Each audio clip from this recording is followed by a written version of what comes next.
all the things a groundnut, you know. I'm particularly passionate about the groundnut because there was a period of my life when I just lived on groundnut and banana, that's all. Because it has everything you need. Just soaked groundnut, one handful, this much of groundnut soaked overnight, one banana, my entire day would go. I'm perfectly active, more active than most people will ever imagine. It has everything to sustain you.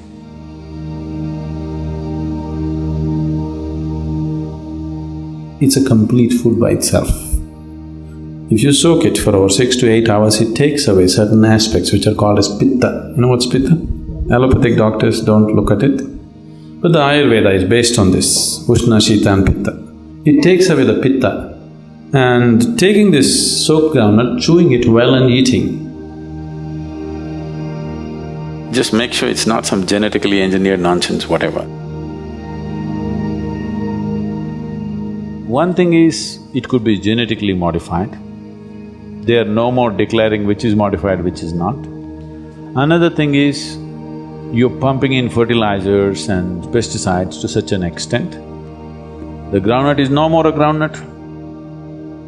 Just make sure it's a more organic thing.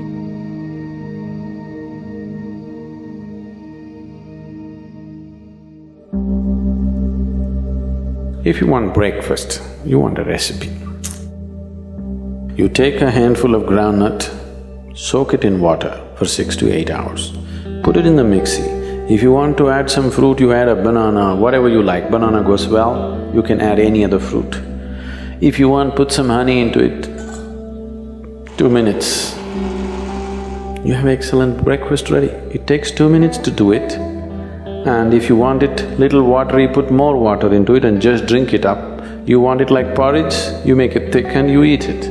You will see easily it'll keep you for 4 to 5 hours and it's highly nutritious.